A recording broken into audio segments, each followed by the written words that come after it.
breaking and entering, drunk and disorderly, law and order.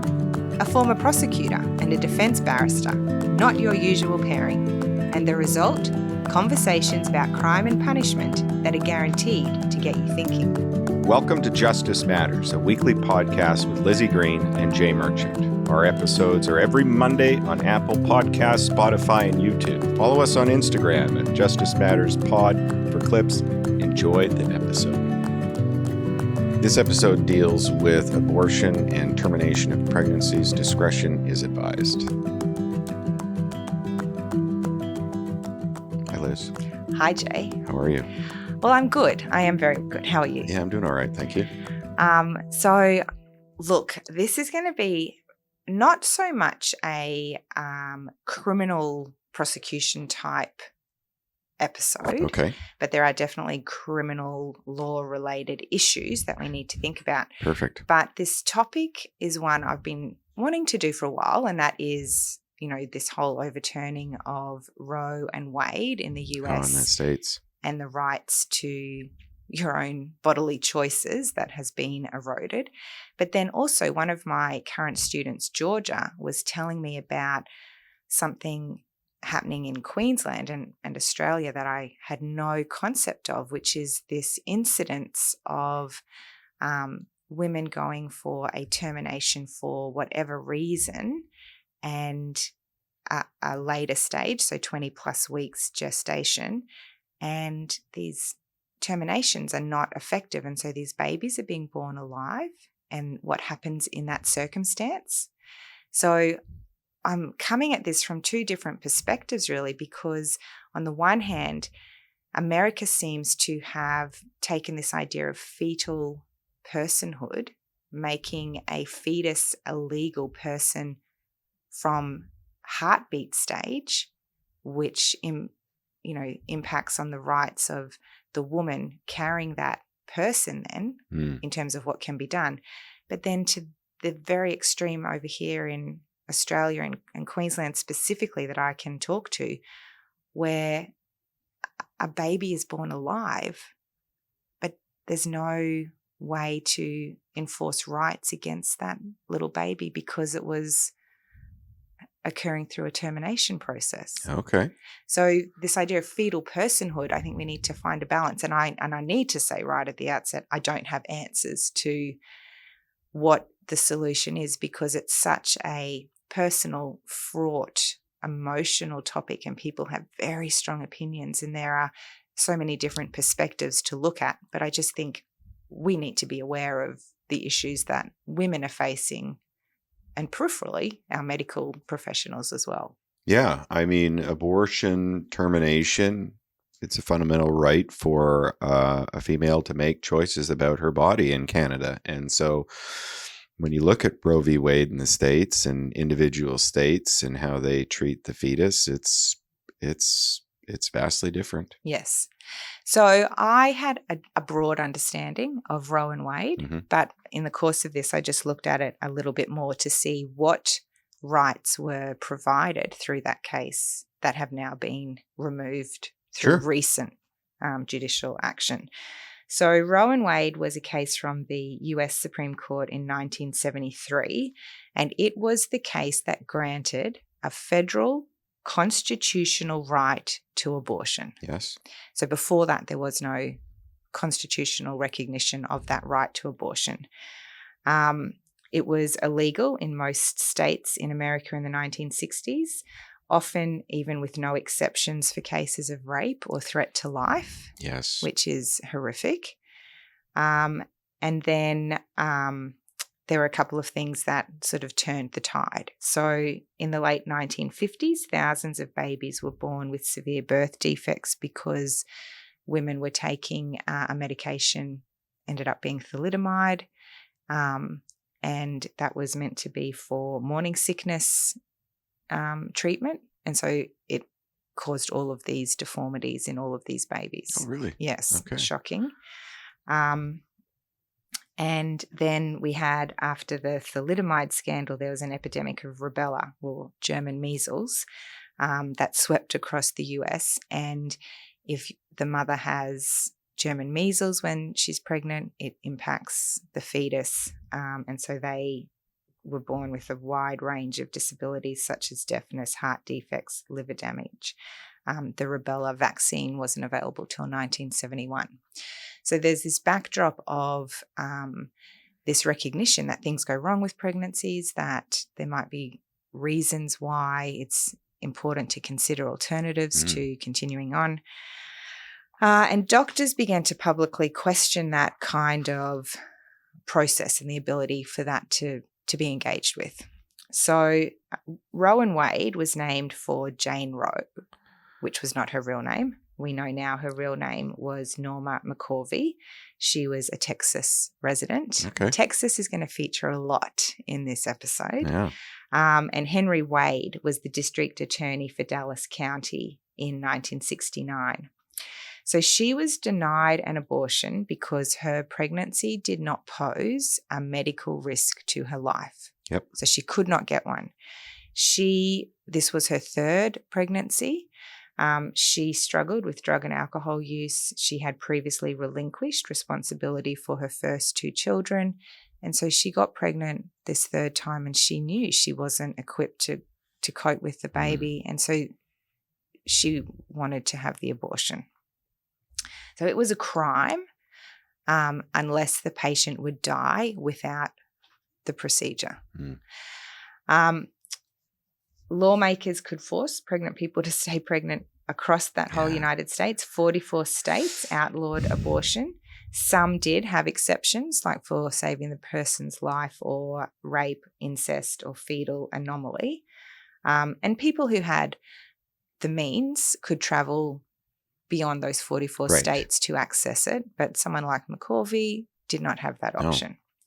So there were a group of Texas lawyers, Sarah Waddington and Linda Coffey, leading the charge, who wanted to challenge this law. And so they approached Norma McCorvey and asked would they be able to use her case as their case example or their cause. Yeah. And she said, yeah, let's do it.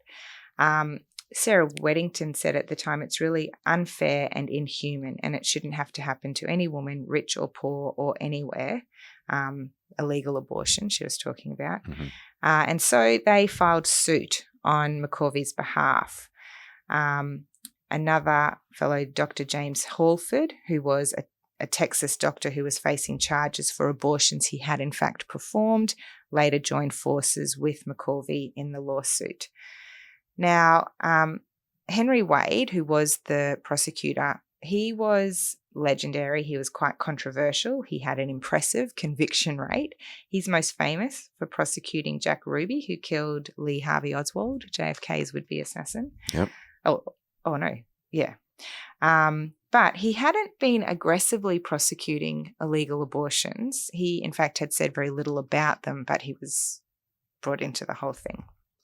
Now, one of the things I find not saddest, but most frustrating is that even though this case changed the laws, Norma McCorvey had to continue with her pregnancy, and she gave birth to a little girl 15 days before the ruling. Really? Yeah. The baby was adopted. Her identity was revealed in 2021. So the case came down to one big question. Does the US Constitution recognize a pregnant person's right to have an abortion? And they eventually argued that it was dealing with a fundamental right of privacy, is what they said. Okay. So they said the right of an individual to choose to end their pregnancy was recognised on the basis of that right to privacy and autonomy of the body. Yep. So I thought it was interesting. During that decision, one of the judges demanded to know whether the right to abortion should extend right up to the moment of birth, and that Sarah Waddington, who was the lawyer, answered with a little bit of hesitation, yes, that it does. She said legal personhood doesn't begin until birth. Until that moment, there should be an unfettered constitutional right to abortion. And that's very controversial. Yes. I see you thinking Well, about I'm that. just thinking,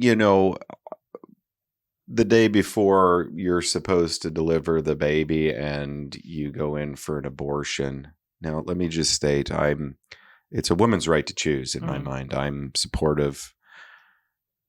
But there is this. It's a moral question. Yeah, it yes. really is. The day before you're to deliver a baby and you go in and make the choice, I'm out. I think the word I would struggle with from Weddington's description there is unfettered. Yes. Unfettered, yes. right? I think you'd need to look at it on a case-by-case basis. But who would have to look at it, I guess? The medical professionals, okay. I guess so. Fair anyway, enough, yeah. But anyway, so Roe and Wade Yep. was this landmark ruling. It was, such a historical moment, and it paved the way for other things to be successfully argued on the basis of that privacy right, like 8 years later, married women's ability to access contraception was legalized. Not a single woman's, but a married woman's. Yes. Yeah. And in fact, that was a story about P.T. Barnum, as in from The Greatest Showman. He introduced a bill to bar not only contraceptives but the distribution of information relating to them. But they struck down his bill on the basis of privacy rights.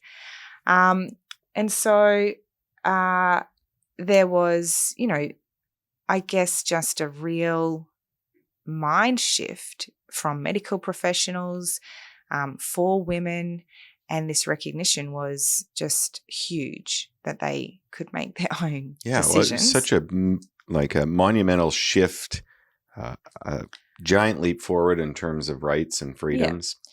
But so I guess one of the things we need to think about is that the right to abortion was not in fact the same as being able to access abortion.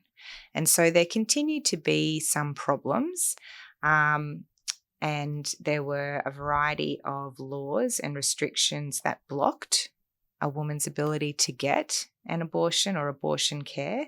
So there was a law that required spousal consent for an abortion. It was blocked in 1976. There was another case where they had to look at whether it was permissible to exclude abortion from Medicaid coverage. There was a Pennsylvania law that required physicians to try to save the life of a fetus that might have been viable. So it might have been viable. I know. About federal funding for abortions, about parental notification when the patient is a minor, all of these things that were undermining that broad right to make decisions about your own body. Yeah. So it was steps forward. There was definitely progress, but Justice Ruth Bader Ginsburg, RBG, who I am a fan of, she said in a 1992 journal article that Roe and Wade might have been better had the Supreme Court not based its decision on the right to privacy, but instead on the 14th Amendment of the Constitution's Equal Protection Clause, which states the law must treat all people equally, because she said there were these ways to undermine it, Yeah, and access is a problem. Mm-hmm. So equal access, right? So there was, other attempts along the way to not undermine but to question, I guess, the Roe and Wade decision. So in 1992, there was a case called Planned Parenthood in Casey, and the Supreme Court in that case did affirm the decision in Roe and Wade about that right, but added a new undue burden standard that allowed states to put laws in place to make it harder to get an abortion. So restrictions like including parental consent, spousal notification, waiting periods, an expanded informed consent process, all of these things were deemed okay in some states or circumstances. Between 1973 and 2021, states enacted more than 1,336 abortion restrictions. Wow. Yeah. Which you don't really hear that part, do you? No. No. But you do know, like in a lot of these states, they're very red Republican. And so they were not happy with the Supreme Court's advancement. No. And so they would do what they can within their own, to limit it. So in 2021, the Supreme Court and the federal courts had shifted dramatically. There were anti-abortion rights politicians who were named judges. They were clearly hostile to reproductive rights laws. And although Roe technically remained the law of the land, the reshaped court allowed the state of Texas to enforce a law that made the decision of Roe nearly meaningless. So this law, SB 8, banned abortion after 6 weeks of pregnancy, which is a time when so many women wouldn't even know yet that they were pregnant. Yeah, I was going to ask you, when do you guys usually know? Well, I guess it depends on your body and stuff, well, right? and if you are actively trying, because, then you can be testing earlier. But if it's a surprise or unplanned or you're not, always testing, 6 weeks is very early. But they said as soon as there's a discernible heartbeat, and you can hear a heartbeat that early. The other thing I was going to say too is with some of these decisions that are coming out, I mean, keep in mind, a lot of the judges in the states are elected. So if you're in a red state and you have red judges that are being elected, there's going to be challenges to the advancements. But so then where's the impartiality of the judiciary? Well, in theory, they're supposed to be impartial, but it is a political process, right? All right. So that takes us to December 2021. So almost 49 years after Roe and Wade. Supreme Court heard arguments in a case about a Mississippi ban on abortion at 15 weeks of pregnancy. And the state of Mississippi asked the Supreme Court to do away with Roe and Wade. Justice Sonia Sotomayor spoke openly during the arguments about how Mississippi politicians admitted to writing the 15-week ban in order to give justices with records hostile to reproductive rights, including 3 new justices appointed by Trump, a chance to overturn Roe, and they took that chance. She pointed out that in the previous 30 years, 15 different justices of a variety of political backgrounds had reaffirmed that governments could not apply an undue burden to a woman if she wanted to end her pregnancy up to the time of viability, but that all changed. She said precedent has not changed, but the makeup of the court has. Oh, and that's critical down there, right? Like compared to Australia and Canada, where we are more flexible, down there, it's all about who's on the Supreme Court and what the Constitution says. So the case was Dobbs, and it allowed for Roe to be overturned. It ignored 50 years of precedent, and it gave states the power to ban abortion, and many states did so within weeks. So one of the things, I guess what was not clear from the decision in Dobbs was a lot of practical questions. Can states ban women from travelling to get an abortion? How do they police the importation and use of abortion drugs?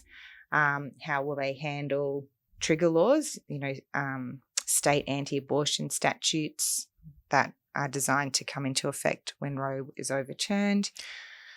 And I think, my problem with the giant step backwards is that irrespective of what the courts think, abortions are going to happen. Exactly. And always isn't it better to have it happen in the confines of a medical office than in a back alley somewhere or wherever they're happening?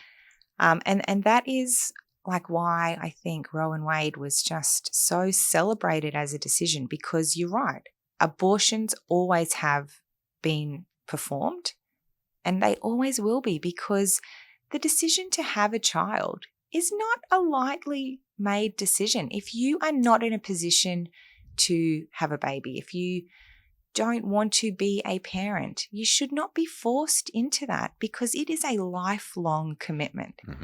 And it's another whole person's life that you are, so yes, there's always been abortions, and we've heard for years the back alley abortions and the dirty instruments and the coat infections hangers and all that stuff. Shocking. And so to be able to say, no, I can go and get proper medical treatment, be safe, and healthy Yep. and well.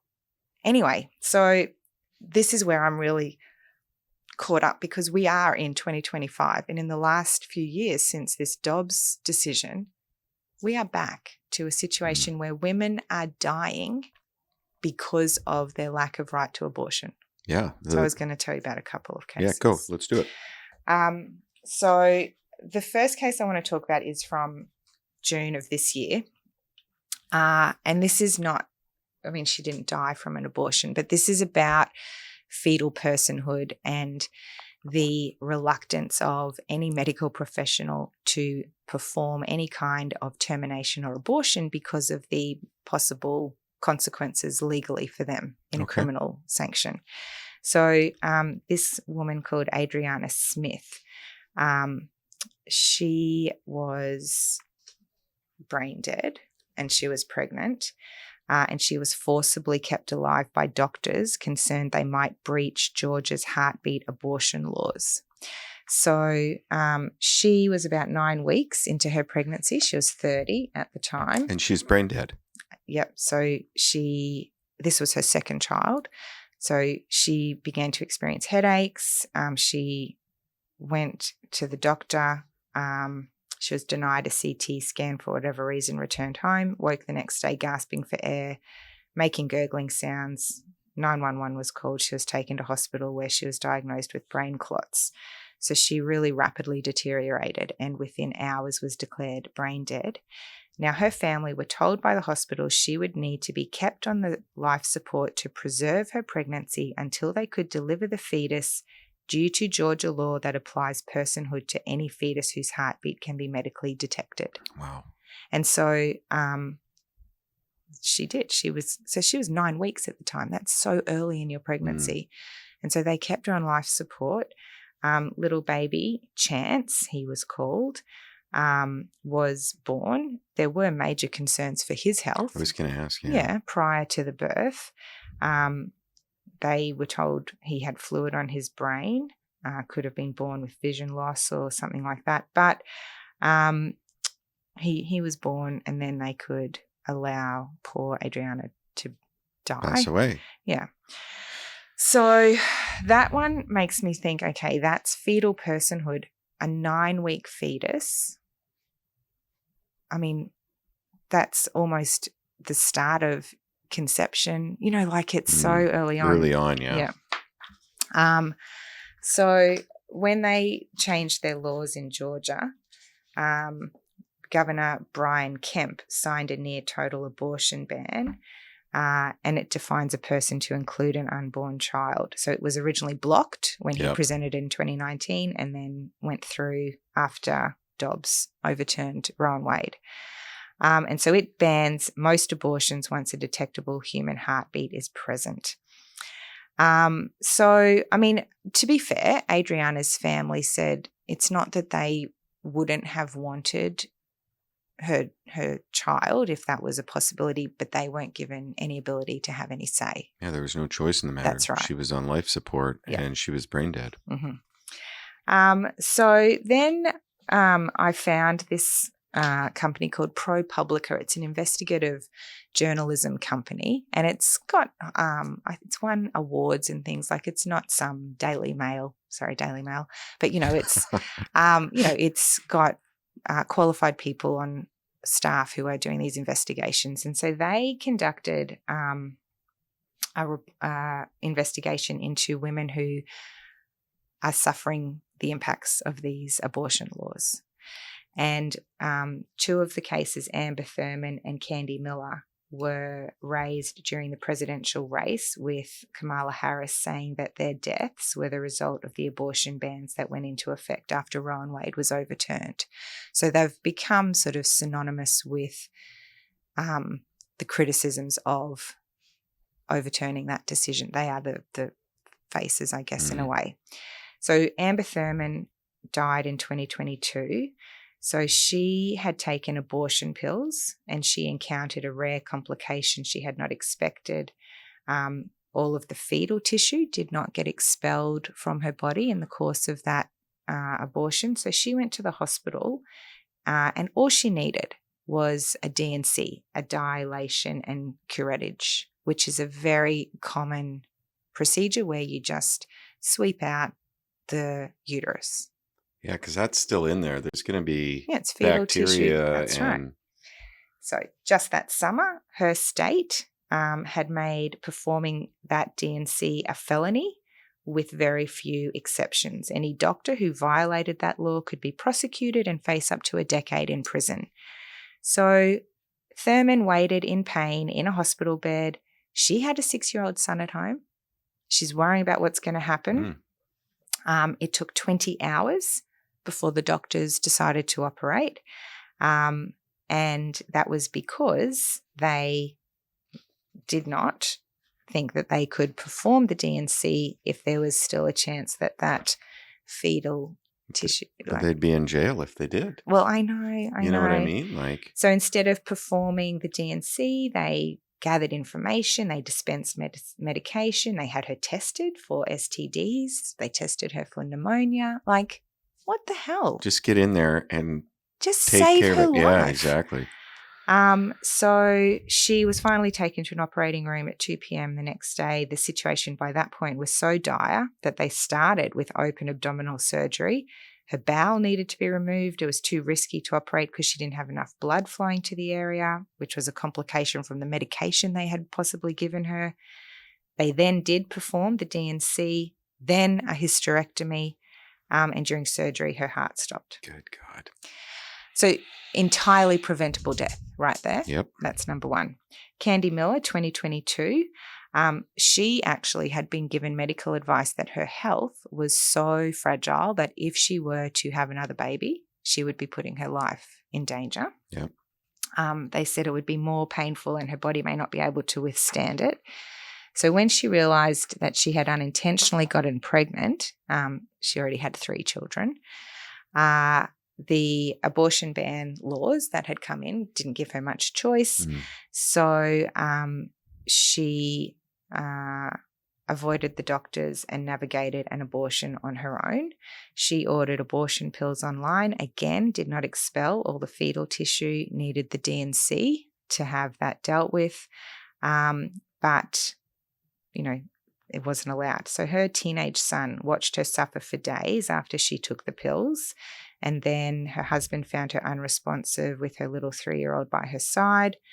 And although she had no history of drug use, the medical records state that they found in her blood a lethal combination of painkillers, including opioid fentanyl. So she must have been in extreme pain. Yeah. And she didn't visit the doctor because of the current legislation on pregnancies and abortions. And again, it was entirely preventable. The Miller family understood that if they had gone to court, they could be prosecuted for murder. So that's the situation that the overturning of Roe and Wade created. I could go on. There's so many cases. A woman called Portia, Giselle Barnica. Wow. There's one state, and I'm sorry I don't have it with me, but they were talking about when the embryo and stuff is in a beaker, for instance, that if the doctor were to have dropped the beaker, that would be a charge in and of itself. And that's another whole concept I cannot fathom. So people who, and it's not just if the doctor drops the beaker, but people who go for IVF treatment and they fertilize the eggs to then implant, to try and have options for pregnancy. So let's just say they successfully have the IVF transfer and they have the baby. If they then destroy their remaining fertilized eggs, they're committing an offense. Yeah. But then it's also so expensive to store them. What are you meant to do with that? Like, it doesn't make any sense. I just find it so bizarre. And what you freeze them and then you're charged with assault because you're freezing. So, This is where that idea of fetal or legal personhood starting at such a very early point is so fraught. Yeah. And I don't understand how in a case like Amber's, how the duty of care to the grown woman lying on the hospital bed is of less importance than unexpelled fetal tissue. Like, that's what it is. Whether you agree with abortion or not, how can you say that's okay? And to me, it's just so draconian. It really is. It's insane. And I'm glad that we don't have that problem. Do you know what I mean? Like, I'm glad. Yeah, no, we don't have that problem. I'm glad we don't have the problems of the United States with this. We got problems, but not like this. No. So I looked to see, did we have any hope shining through? Yeah. So in August of this year, Texas actually signed the Life of the Mother Act into law. And so it aims to prevent maternal deaths within those strict abortion laws. Okay. So it's not saying the abortion laws are wrong, but let's aim to restrict maternal death. So it does represent, quite a significant shift among the Republican lawmakers who were the original supporters. That's right. For the first time in the 4 years since Roe and Wade has been overturned, they acknowledge that women were being denied care because of the confusion about the law. And so that's what this was intended to address. But on the same day that they signed the Life of the Mother Act, Senate Bill 33 was passed, which prohibits Texas governmental entities from financially or logistically supporting abortions, including entering into contracts with abortion providers or with entities that assist individuals in obtaining abortions. You give with one hand and take away with the other. And again, they're going to happen. And so... Well, the message is clear, isn't it? Yeah. So, the bill, the Life of the Mother Act, stops short of removing the biggest impediment to care, which is the major criminal penalties. It doesn't expand abortion access to cases of fetal anomalies, rape or incest, but what it's intended to do is ensure healthcare providers administer treatment to a woman who has a life-threatening physical or medical emergency that places her at risk of death or serious injury, clarifies and standardizes existing statutes to medical emergency exceptions. So a minute step. Yeah. We shouldn't even be talking about, you know what I'm saying? Like, we 100%. should not be talking about it. 100%. Yeah. There is apparently a federal law to prevent emergency room doctors from withholding life-saving care that was passed 40 years ago, requiring emergency rooms to stabilise patients in medical crises. But after this, Roe and Wade was overturned. That has all come under threat. So the Texas Attorney General Ken Paxton successfully made his state the only one in the country that isn't required to follow that emergency department protocol. He said it forces hospitals and doctors to commit crimes, was an attempt to use federal law to transform every emergency room in the country into a walk-in abortion clinic. Yep. Good. All right. So look, that's the US position. We have a lot of issues there. But I then was drawn back to this issue that was raised in our country, in Australia. So we changed our abortion laws quite recently for Queensland, like 2017, I think. Oh, you're kidding. Wow. Well, there was a right to abortion, but it was quite limited.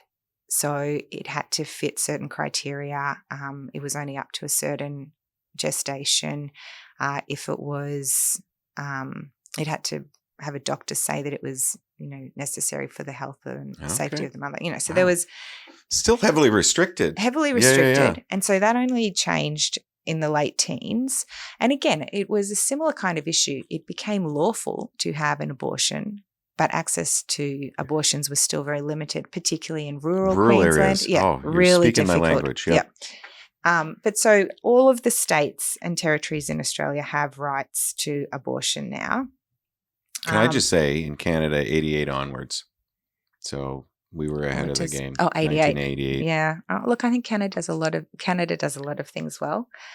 But so we kind of went the other way And so now in Queensland, you can have an abortion just anytime you like, up to 22 weeks. But you can also have an abortion after 22 weeks if 2 doctors approve the procedure. Okay. So it's kind of gone from let's not give you any rights to as broad as we can make them. Okay. But I mean, I guess the fact of the medical doctors having to comply is important. And so great, we've got the rights. But so where I struggled was that in our Queensland law, and I think it's across all of the jurisdictions in Australia, is a person is not legally a person until they have completely proceeded from the body of the mother in a living state. So an unborn child is not legally a person. So this idea of fetal personhood, legal personhood while in utero doesn't exist in Australia.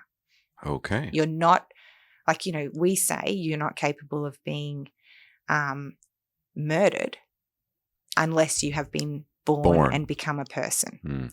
So we have other charges. We have causing the death of an unborn child. Like there's an alternative charge, but it can't be a murder charge. But so it's this idea that legal personhood does not exist in utero. Right.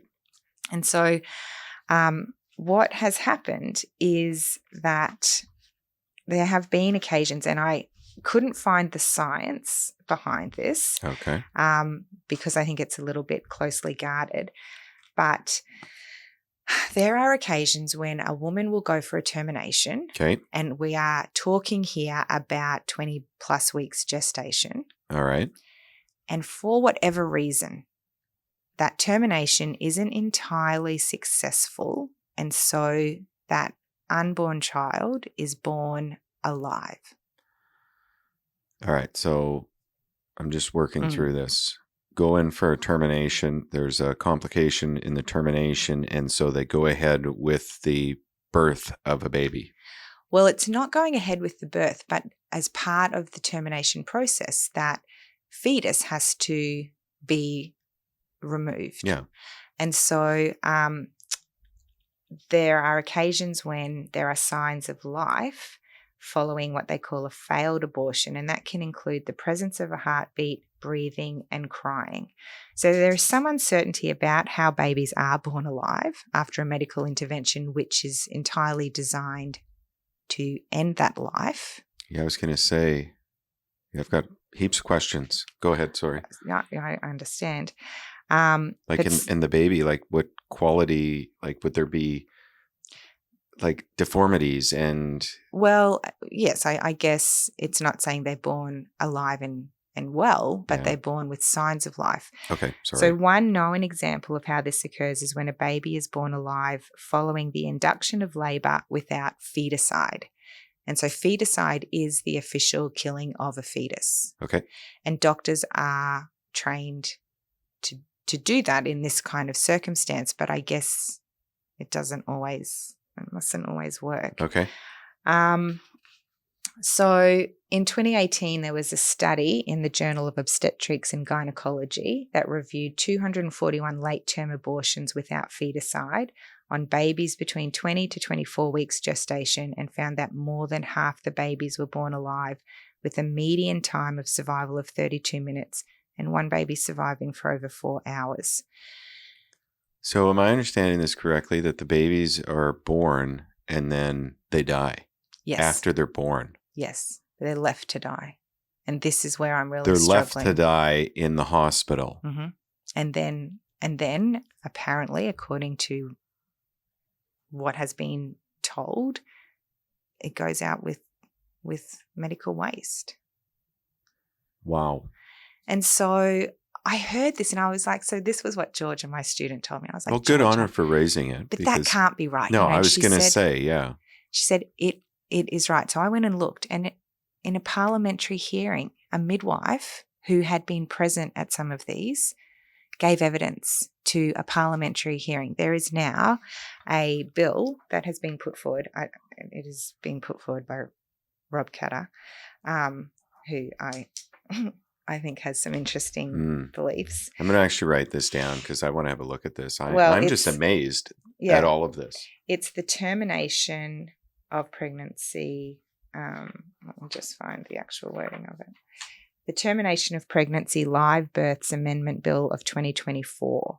And so the purpose of this bill is to enshrine in legislation protections for babies born as a result of a termination of a pregnancy procedure. It is intended to remove any doubt that babies born in these circumstances are entitled to the same degree of medical care and attention as a baby born in any other way. So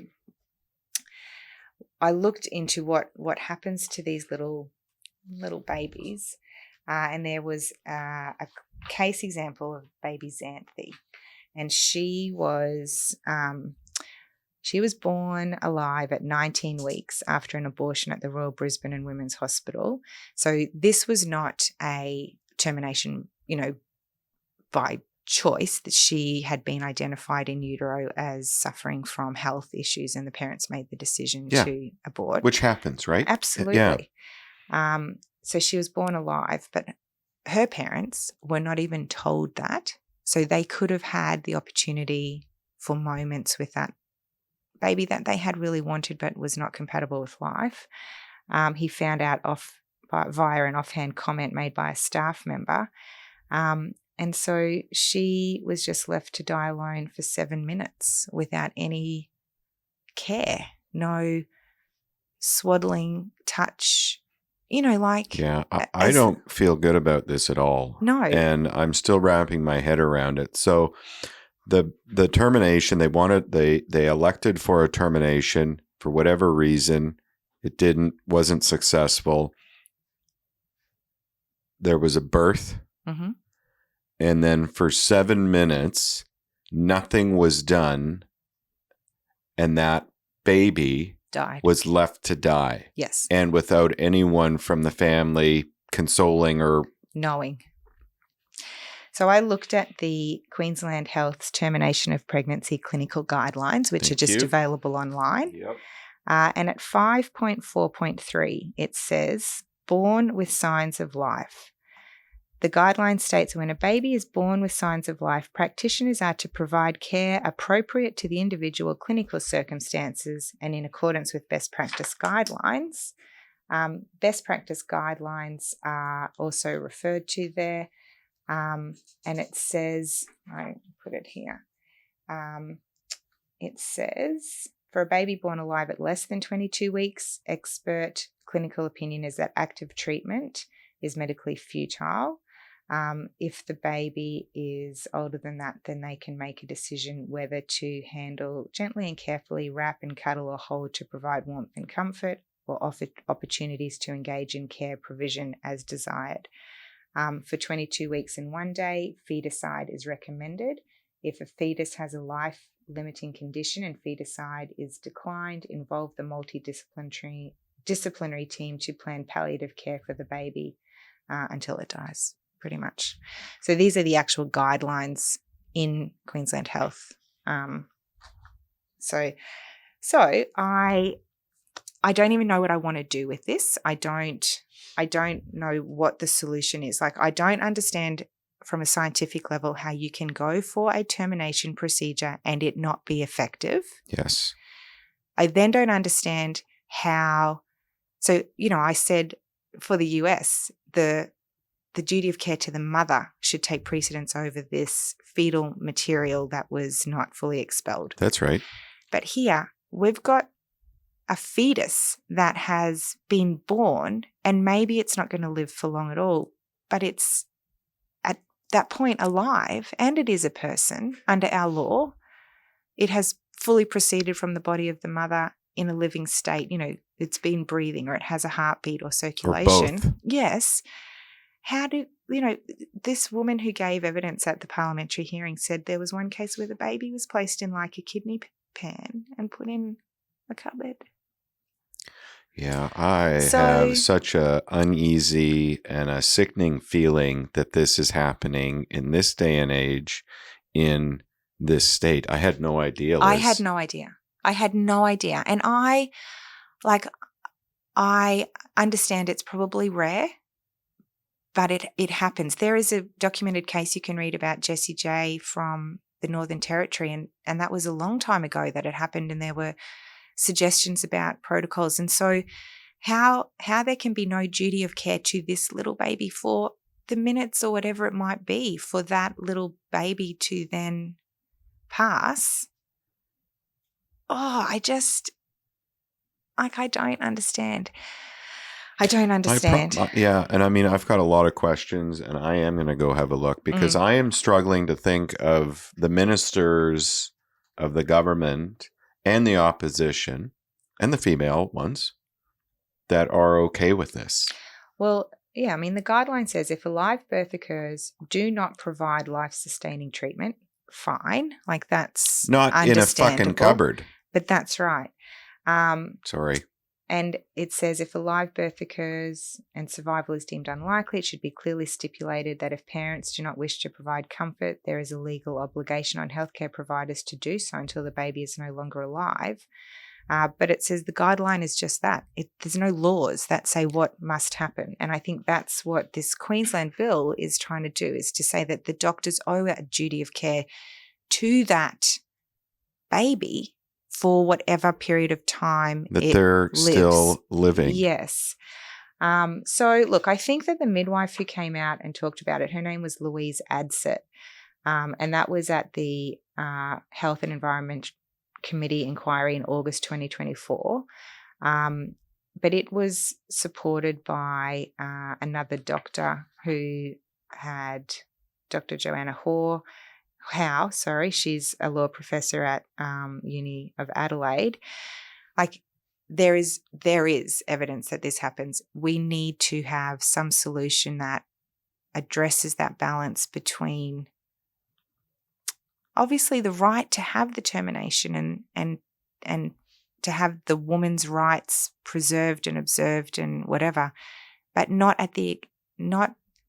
instead of or also for the rights of these babies that are born alive. And if it's to find a better way to do a termination so that doesn't happen, like how can we not do that in 2025? Well, and surely there's more than one method, right? And like any procedure, a medical practitioner would go in saying, all right, given the circumstances, we're best to try this procedure as opposed to that. And I'm really not feeling good about this. It's been bothering me for a long time. And I'm not a scientist, a doctor, a medical professional.